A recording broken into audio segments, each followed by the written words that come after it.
no seminário nós vamos pregar ele de forma mais aprofundada. Mas o que nós vamos ministrar hoje aqui, o que nós vamos falar aqui, eu tenho certeza, amado, que você ainda não ouviu. Então preste atenção aí, ó. Pega a Bíblia Sagrada aí na sua mão e abra comigo no livro de Apocalipse. Apocalipse, capítulo 20. Agora estamos também ao vivo via Facebook. E vamos entrar também pelo YouTube. Então eu já quero agradecer aqui a você que nos dá o carinho da sua audiência, a você que está ligado aí nessa programação, a você que está ouvindo agora e não é ao vivo, está ouvindo gravado. Eu tenho a certeza, amado, que pode passar o tempo que for. Hoje nós estamos ministrando essa mensagem aqui ao vivo, quinta-feira, mas pode ser o dia que for. Tenho certeza que Deus ainda vai falar com você.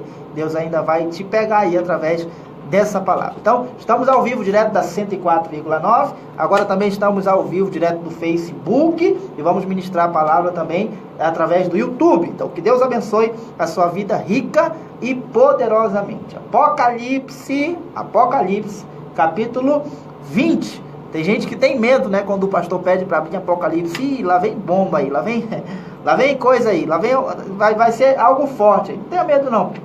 Amado, Apocalipse é o livro da revelação, é exatamente para você entender mais as coisas de Deus. E de acordo com aquele acontecimento, né, de que o mundo ia acabar ontem, de que o mundo ia acabar na quinta-feira, com meteoro, isso, aquilo, outro, ou os pastores que falam, Jesus vai voltar, isso, aquilo, outro, você vai entender um pouco mais à luz da palavra de Deus através dessa ministração. Então fique ligado aí, ó, Deus vai falar com você. Apocalipse 20, eu vou ler a partir do versículo de número 1. Eu quero mandar aqui um abraço ao Albany, que está nos ouvindo. Albany, estou sentindo falta do Albany. A Juraci também, que está nos acompanhando aí via Facebook. Apocalipse 20, versículo de número 1. Acompanha aí. Não vou mais falar dos alô, não. Vamos pregar a palavra de Deus agora. 20, versículo 1 diz assim, a palavra de Deus. Olha só, acompanha aí. E vi descer do céu um anjo que tinha a chave do abismo e uma grande cadeia na sua mão. Ele prendeu o dragão, a antiga serpente, que é o diabo e Satanás, e amarrou por 1000 anos, e lançou-o no abismo, e ali o encerrou, e pôs selo sobre ele, para que mais não engane as nações, até que os 1000 anos se acabem. Preste atenção aqui, vai falar do milênio, esse assunto de escatologia, esse assunto do seminário, e você que participar, você vai aprender muito acerca disso. Continuando aí. E depois, importa que seja solto por um pouco de tempo. Versículo 4. E vi tronos, e assentaram-se sobre eles aqueles a quem foi dado o poder de julgar.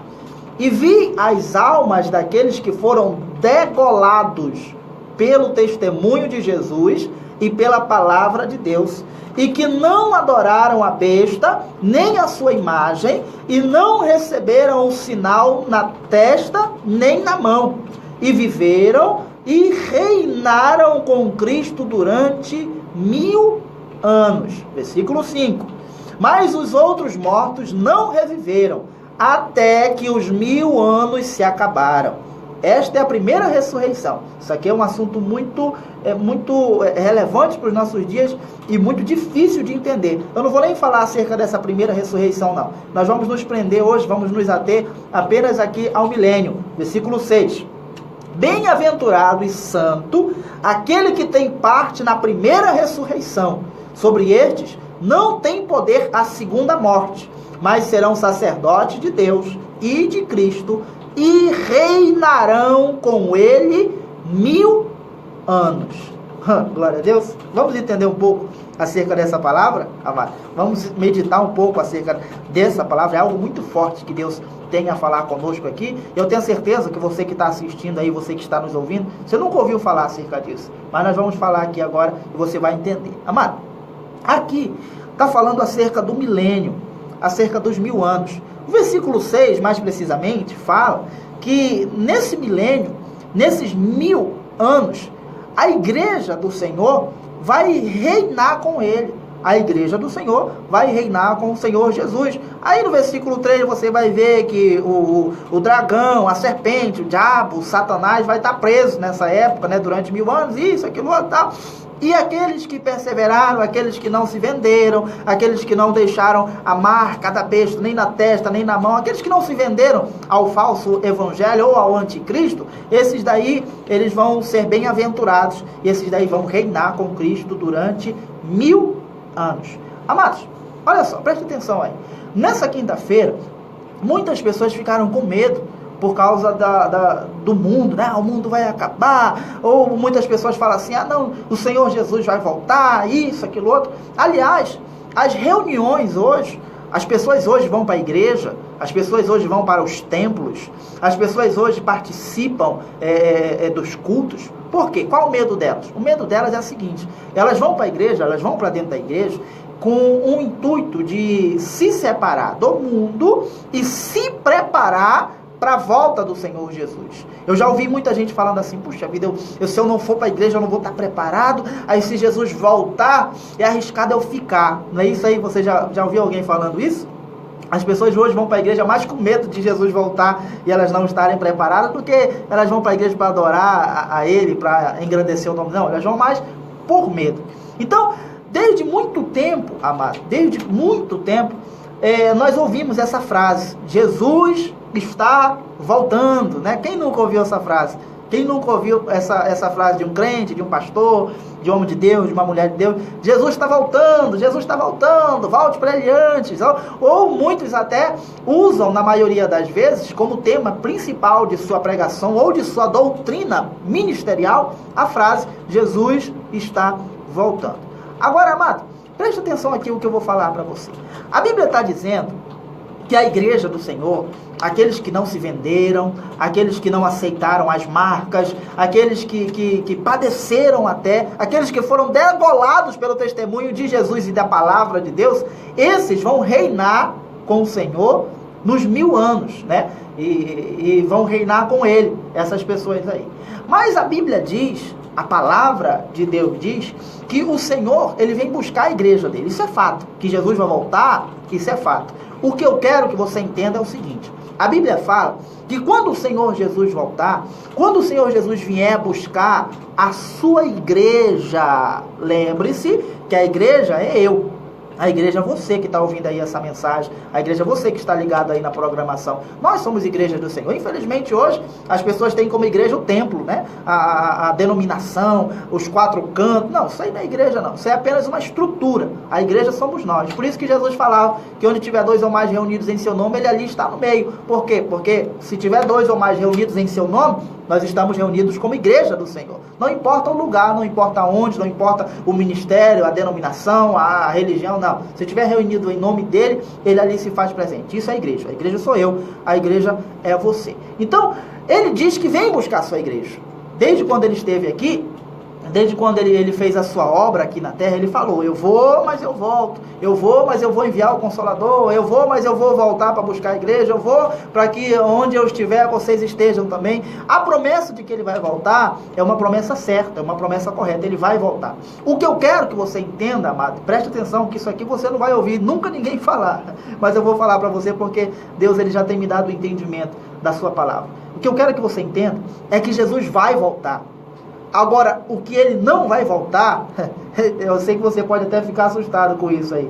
Ele não vai voltar é na nossa geração de hoje. Ah, pastor, não acredito não que ele não vai voltar, não vai. Sabe por quê? Eu vou te mostrar a luz da palavra de Deus. Na nossa geração, talvez ele volte na geração do seu neto. Talvez ele volte na geração do filho do teu filho. Mas nessa geração aqui, nunca que ele vai voltar. Jesus voltar nessa geração? Não, não vai. Por isso que a maioria hoje dos ministérios pregam, né? Já Jesus está voltando, Jesus vai voltar, isso, aquilo. Não, na nossa geração ele não volta. Ele volta, mas não nessa geração e eu vou te mostrar o porquê. Você está entendendo aqui que Apocalipse 20, você vai ver que Jesus ele vai reinar com a sua igreja durante 1000 anos. E essa igreja aqui, se você continuar lendo, você vai ver que esse reino do Senhor Jesus vai ser exatamente para aqueles que perseveraram até o fim. Eles vão julgar os outros. Isso aí, como eu estou falando, é assunto para seminário. Você vai aprender muito quando você participar do seminário. No entanto, amado, essa igreja aqui de Apocalipse, que a Bíblia está falando que vai subir, que vai reinar com o Senhor, é uma igreja que, se você for observar, não tem nada a ver com a nossa igreja de hoje. Como assim, pastor? A Bíblia diz em vários relatos da palavra de Deus, mas eu quero primeiro que você entenda a grandeza do nosso Deus, a grandeza do Deus a quem tu serve, a quem eu sirvo, a quem nós servimos.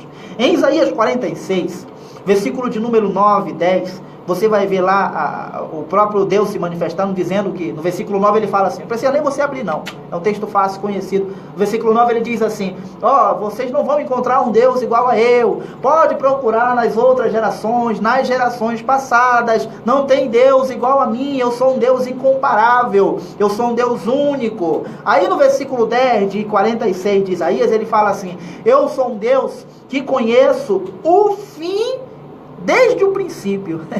Ele está falando assim, eu conheço o final desde o início.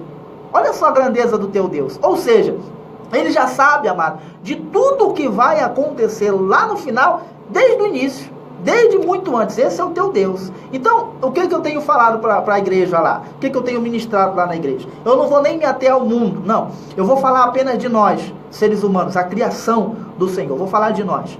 Quando você nasce, amado, você já tem um plano, você já tem um propósito designado pelo próprio Deus. Se você for lá em Salmos 139, versículo 16, você vai ver que o próprio Deus ali, o próprio salmista fala que o Senhor tem escrito sobre nós no seu livro, muito antes de a gente nascer. Se você for em Efésios 1:4, você vai ver que o próprio Paulo está falando lá, Deus nos elegeu nele, antes da fundação do mundo. Se você for, por exemplo, em Jeremias, capítulo 1, vai anotando aí, não vou abrir não, mas vai anotando. Jeremias, capítulo 1, versículo 4 e 5, você vai ver que o próprio Deus chega para Jeremias e fala, Jeremias, antes de você ser gerado no ventre de tua mãe, eu já te conhecia. Antes de você nascer, eu já te santifiquei e te entreguei às nações por herança. Olha aí, pastor, não estou acreditando nisso não. Vai lá, eu não vou abrir agora, porque senão vai demorar e eu vou me ater muito aqui e não vai dar tempo de eu ministrar o que eu quero falar para você. Mas lá em Jeremias capítulo 1, versículo 4 e 5, ele vai falar, antes de tu nascer, Jeremias, eu já tinha te conhecido. Antes de tu nascer, eu já tinha te dado as nações por herança. Antes de tu nascer. Aí Jeremias vai dar uma desculpa lá no versículo 5, falando, mas como? Eu não sei falar, eu sou muito criança. Aí Deus vai falar, não fala que você é criança não, porque tudo o que você falar, eu vou guiar você. Eu vou falar através dos teus lábios. Quem vai falar através de ti sou eu. Aí Deus usa muito a vida do profeta Jeremias. E se você observar, amado, conosco é a mesma coisa. Quando Deus criou você, quando Deus me criou, Ele não improvisou. Ele não falou assim, puxa vida, eu vou criar esse cara aqui, deixa eu ver o que eu vou fazer da vida dele. Não, eu vou deixar ele nascer, eu vou deixar ele crescer, aí ele decide o que ele vai fazer. Não. Quando você nasceu, você já tinha um plano, um propósito específico dado por Deus para a sua vida. Ah, pastor, mas o senhor está falando então que isso é predestinação. Não, não é. Seria se Deus te obrigasse a viver nesse plano. Mas como Ele não te obriga a viver neste plano original dele, não é predestinação. Ele te deu livre-arbítrio. Ele te mostra o plano, Ele te mostra aquilo que Ele tem para ti. Tu que decide se você quer seguir este plano ou não. Aí é que eu quero chegar, amado. Deus tem um plano para mim, Deus tem um plano para você, mas infelizmente hoje a igreja dele fica dando voltas. A igreja dele fica dando murro em ponta de faca, sabe por quê? Porque tem muitas pessoas hoje que até pregam a palavra de Deus, no entanto, nem sabem quem elas são em Cristo Jesus. Nem sabem qual é o plano, qual é o propósito de Deus para a vida delas. Aí elas ficam correndo de um lado para outro. Vou ser empresário. Não, agora eu vou pregar a palavra. Não, agora eu vou ser o coluna da igreja. Não deu certo, não, meu emprego, agora eu vou ser isso. Então fica dando murro em ponta de faca por não saber quem ela é em Cristo. Por não saber qual é o propósito de Deus na vida dela. E você vê lá em Isaías 46 que o próprio Deus está falando, eu sei o final desde o início. Eu sei de tudo, desde o início, eu já sei como que vai terminar. Então, voltando ao mundo aqui. Ontem estavam falando que o mundo ia terminar na quinta-feira, né? Ia terminar ontem, o pessoal estava esperando o meteoro e estava se preparando, isso, aquilo, outro. Quem sabe como que vai terminar, amado? É o próprio Deus. Agora, o que eu quero que você entenda é o seguinte. Tudo, amado, que se diz respeito à vida, tudo que se diz respeito ao Evangelho, às coisas de Deus, está tudo aqui, ó. Está tudo aqui na palavra de Deus. E a Bíblia fala, aí eu quero que você me acompanhe. Vá lá comigo, Efésios 5. Abra lá, que aí eu quero que você entenda isso aqui. E eu sei que você compreendendo isso que nós vamos falar aqui, amado, vai ser muito mais fácil de dar continuidade a esses assuntos. Efésios 5, ache lá, vá comigo lá. Eu quero que você acompanhe comigo, eu não quero ler sozinho não. Por quê? Porque se eu falar aqui, muitas pessoas vão querer combater. E eu sempre falo aqui, quer combater? Combata a Bíblia. Não o pastor Jobs. O que o pastor Jobs está falando aqui é o que a Bíblia diz. Não é? Eu não estou tirando da minha mente, não. Estou tirando da minha cabeça, não. Então vai lá. Efésios, capítulo 5. Achou aí? Achou? Quero que você acompanhe comigo. 5. Eu vou ler a partir do versículo de número... A partir do versículo 1. Efésios 5, verso de número 1. Acompanhe comigo aí. Achou? Achou aí?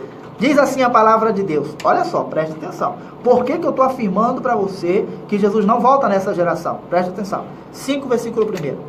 Sede, pois, imitadores de Deus como filhos amados, e andei em amor, como também Cristo vos amou, e se entregou a si mesmo por nós, em oferta e sacrifício a Deus em cheiro suave. Preste atenção aqui, amado. Aqui, dentre muitos outros textos que falam na palavra de Deus, vai mostrar a igreja modelo, a igreja exemplo. E lá no final, você vai acompanhar comigo a leitura, eu vou ler até o final. Lá no final, vai mostrar, Paulo vai dizer aqui, qual vai ser a igreja que o Senhor Jesus vai voltar e vai buscar. Então, quando eu for lendo aqui, quando você for acompanhando comigo aqui Efésios 5, eu quero que você vá comparando, amado, o modelo da igreja, o modelo que a igreja deveria ser, para a nossa igreja nos dias de hoje. Aí você vai chegar à conclusão que nós chegamos, que Deus já falou comigo isso há muito tempo. Você vai ver que a nossa igreja de hoje nem se compara com o modelo dessa igreja aqui. Então vai acompanhando comigo. 5, vamos ler o versículo 3. Diz assim, ó, vamos acompanhando e vamos analisando. Esse é o modelo da igreja. 5:3 diz assim: mas a prostituição e toda impureza ou avareza nem ainda se nomeie entre vós como convém a santos. Olha o que Paulo está dizendo. Prostituição, impureza e avareza não pode fazer parte do povo de Deus. Ninguém pode ver vocês na prostituição, na impureza ou na avareza. Pergunto para você que está ouvindo aí essa programação. A nossa igreja passa longe disso? Será se você vê hoje os crentes hoje tudo puro? Será se você vê hoje os crentes que não são avarentos? Todos eles não são avarentos? Ou será se você vê hoje crentes que não são dados à prostituição? Bora ser claro, amado. Vamos ser sinceros aqui. O maior número, o maior índice de escândalos hoje vem da igreja. Por quê? Por causa de prostituição, por causa de impureza, por causa de avareza. E Paulo está dizendo aqui, ó, o modelo da igreja: não pode haver entre vocês prostituição, não pode haver entre vocês impureza, muito menos avareza. Versículo 4, ele continua, diz assim, ó: nem torpezas, nem parvoíces, nem chocarrices, que não convém, mas antes ações de graças. Porque bem sabeis isso, que ninguém, ou que nenhum fornicador, impuro ou avarento, ou qual é idólatra, tem herança no reino de Cristo e de Deus. Olha aí, vamos observar a nossa igreja nos dias de hoje. Será que a nossa igreja não tem fornicador? Será que a nossa igreja não existe mais ninguém impuro? Será que a nossa igreja toda é pura? Será que a nossa igreja hoje tudo é santo? Observa aí, amado, analise comigo. Nada, desculpa a expressão da palavra, eu pertenço a essa igreja aí. Eu prego esse evangelho aqui, amado. É cada uma que a gente ouve. Esses dias eu estava vendo na internet, agora eu estava assistindo aqui na internet, uma postagem no Facebook, de que uma pastora que estava prestes a se casar com um pastor, né, uma membro da igreja que estava prestes a se casar com um pastor, deixou o pastor para casar com a pastora. Olha aí como é que é. Eu estou falando da igreja, eu não estou no mundo não. Eu não estou indo para o mundo, estou falando da igreja. Será se tem impureza hoje dentro da igreja? É o que mais tem, amado. Os maiores escândalos hoje no Brasil e no mundo vêm da igreja. E Paulo está dizendo aqui, na igreja não pode haver impureza. Na igreja não pode haver prostituição. Na igreja, o povo da igreja não pode ser avarento. Ele continua, versículo de número 6. Ninguém vos engane com palavras vãs, porque por essas coisas vem a ira de Deus sobre os filhos da desobediência. Portanto, não sejais seus companheiros, porque no outro tempo eres trevas, mas agora sois luz no Senhor. Andai como filho da luz. Vamos analisar. É isso que acontece hoje na igreja do Senhor? É isso que acontece hoje nos nossos dias? o povo cristão hoje, os crentes hoje, os que se denominam homem de Deus, mulheres de Deus, são filhos de luz? São exemplos? São pessoas que a gente pode olhar e falar assim, cara, eu quero ser esse homem aí, eu quero servir ao Deus a que esse homem serve. Poxa, olha que exemplo de família, olha que exemplo de homem de Deus, olha que exemplo de mulher. É assim que a nossa igreja está hoje, amado? Pelo contrário, a nossa igreja está escandalizada. Muitos hoje eu falo lá na igreja isso, a gente é impedido de evangelizar por causa dos falsos crentes que existem hoje, por causa dos crentes que se escondem atrás de Bíblia, atrás de altar, e nós vamos evangelizar nas casas hoje, e as pessoas falam, de onde tu é? Não, eu sou cristão. Ixi, eu não quero nem papo com essa laia. Essa semana, amado, nós já estamos pretendendo a mudar de local, de prédio lá na igreja, e eu estava vendo na internet alguns locais pra gente alugar, e tem locais lá que tá dizendo assim, ó, eu alugo pra mercadinho, eu alugo pra isso, eu só não alugo pra igreja. Tá vendo aí como é que é a nossa igreja hoje? Tá vendo como é que é o exemplo da nossa igreja hoje? Tá vendo o mau exemplo da nossa igreja hoje? Paulo tá falando aqui, esses daí não entrarão, esses daí não fazem parte da igreja do Senhor. Versículo 11, vamos continuar, vamos analisar. E não comuniqueis com as obras infrutuosas das trevas, mas antes condenai-as. Analise comigo. É isso que a igreja faz hoje?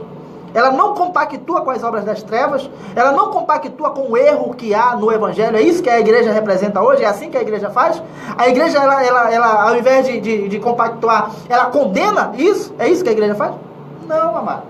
Pintou um dinheirinho a mais, pintou uma propinazinha a mais. Hoje em dia os crentes entram para a política, pronto, se corrompem lá.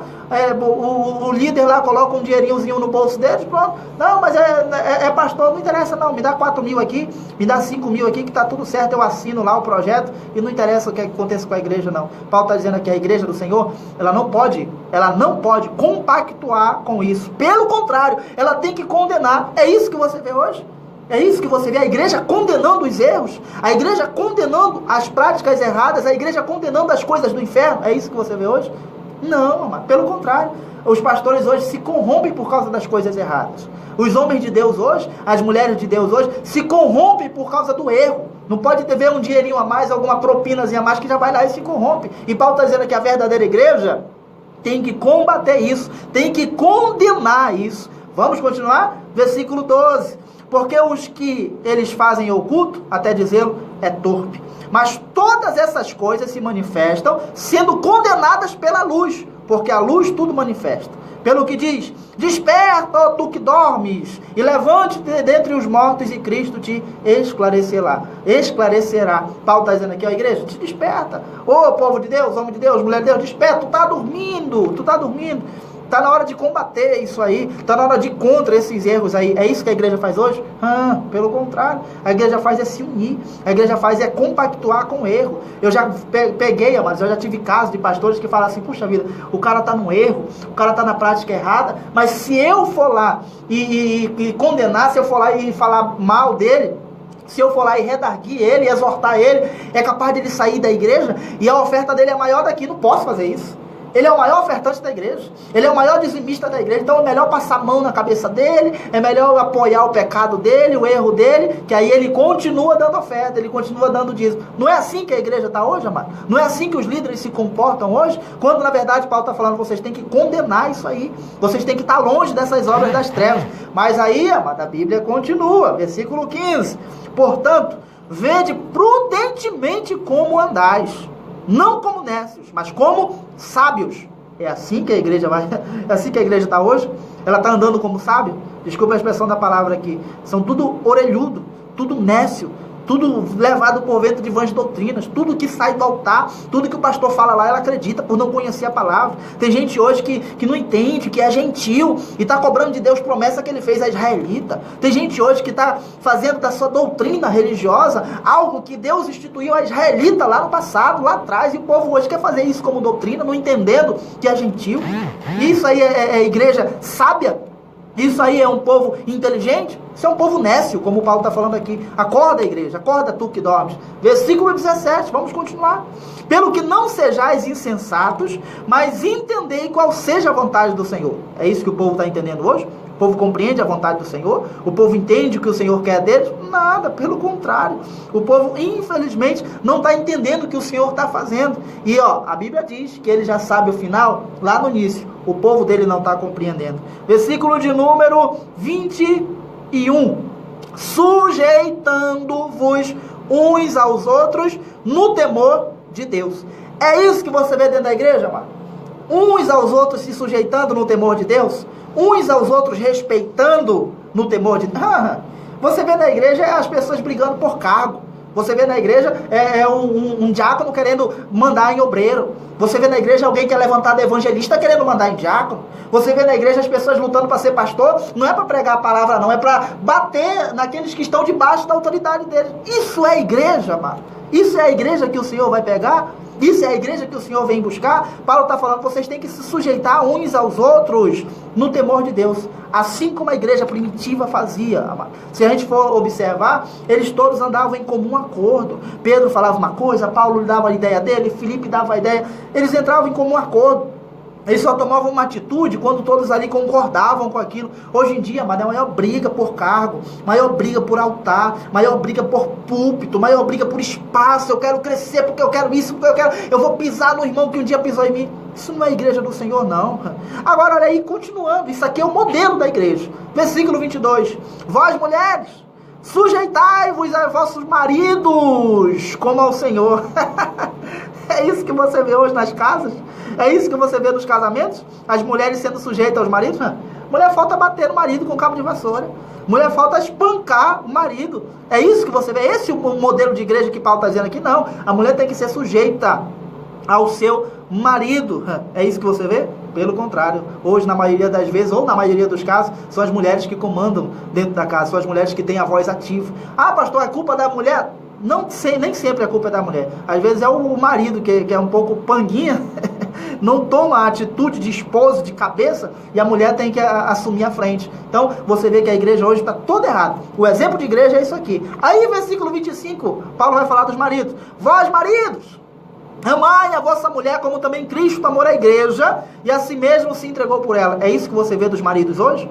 É isso que você vê dos homens que são casados hoje? Pelo contrário, mano. Você vê a primeira oportunidade que os homens têm de trair a sua esposa, vão lá e traem. Eu estou falando de igreja. Eu conheço pessoas assim. Eu conheço gente de cima do altar, amado, que tem 2 ou 3 mulheres. Eu conheço pessoas de cima do altar, casadas, que têm a relação sexual com outras pessoas de fora do altar e continuam pregando a palavra. E diz que isso aí é a igreja do Senhor. Versículo 27. Paulo está falando tudo isso, está mostrando todo esse modelo de igreja, porque é essa a igreja que o Senhor Jesus vem buscar. Aí no versículo 27 ele diz, para apresentar, o modelo é esse, para apresentar a si mesmo como igreja gloriosa, igreja sem mácula, igreja sem ruga, nem coisa semelhante, mas santa e irrepreensível. Tá vendo aí? O modelo que a igreja, o modelo de igreja e a igreja que o Senhor Jesus vem buscar é uma igreja sem ruga, uma igreja sem mácula, uma igreja gloriosa, uma igreja santa e irrepreensível. Pergunto para você, se Jesus volta na nossa geração, ele vai encontrar uma igreja assim? Ele vai encontrar uma igreja santa? Ele vai encontrar uma igreja imaculada? Ele vai encontrar uma igreja sem ruga? Ele vai encontrar uma igreja irrepreensível? Ele vai encontrar a igreja dele assim? Se Jesus volta nos dias de hoje, é mais fácil se ele voltasse no SAMU para pregar a igreja dele doente, a igreja dele acamada, a igreja dele pobre do jeito que é, pobre de entendimento, sem entendimento das coisas dele. Ele vem buscar uma igreja rica, uma igreja gloriosa, uma igreja sem mácula, uma igreja sem ruga, uma igreja santa e irrepreensível. É esse o modelo da nossa igreja hoje? Claro que não, a gente está longe disso. E como que tu tem coragem de subir em cima do altar e falar, Jesus está voltando? Não volta. Como? Que igreja que ele vai buscar? Você leu lá comigo em Apocalipse? Que essa igreja que ele vem buscar será a mesma igreja que vai reinar com ele durante 1000 anos. Como que o Senhor Jesus vai reinar com uma igreja do jeito que está, mano? Uma igreja que rouba, uma igreja que não cumpre a palavra, uma igreja que vive na fornicação, uma igreja infrutífera, uma igreja sem entendimento. Como que Jesus vai voltar e pegar essa igreja?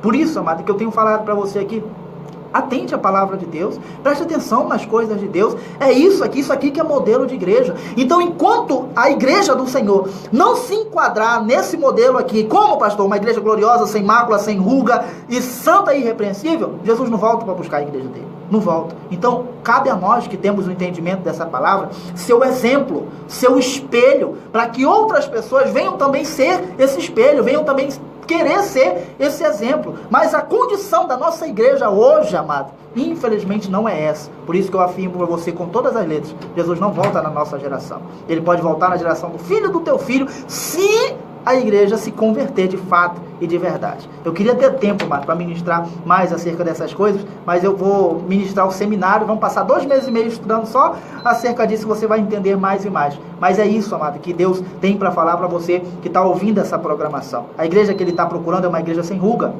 uma igreja sem mácula, uma igreja gloriosa, uma igreja irrepreensível e uma igreja santa. E infelizmente, nós hoje, na nossa geração, no nosso tempo, estamos muito longe de ser uma igreja que Jesus está procurando, de ser uma igreja que Jesus vai voltar, vai buscar e lá na frente vai reinar com Ele. Estamos muito longe. Essa é a realidade. Eu sei que você não vai ouvir ninguém falando isso, nenhum pastor falando isso. Por quê? Porque a maioria dos pastores querem usar a palavra para ganhar dinheiro com ela. Esse não é meu intuito. Eu quero usar a palavra de Deus para abrir o teu olho, o teu entendimento e para que você seja uma igreja santa e irrepreensível, sem ruga, imaculada e gloriosa, para a glória de Deus. Amém? Que Deus abençoe a sua vida rica e poderosamente. 11h10. Eu agradeço aqui a você que nos dá o carinho da sua audiência, você que está nos acompanhando via Facebook. Compartilhe essa mensagem, faça com que outras pessoas também recebam esse entendimento que você está tendo aí agora. Nos siga, nós estamos aqui para te abençoar, para te ajudar. Vamos ganhar essa Manaus para o Senhor Jesus, mas para que isso aconteça, precisamos pregar a palavra de Deus, a verdade do Evangelho. Que Deus abençoe a todos. Até segunda-feira, você que nos ouve aí via aplicativo, através da FM. Segunda-feira estamos de volta com o programa Hora da Verdade, direto da 104,9. Que Deus abençoe a todos. Meu forte abraço, um excelente final de semana a todos vocês. Até segunda, em nome de Jesus. Que Deus abençoe.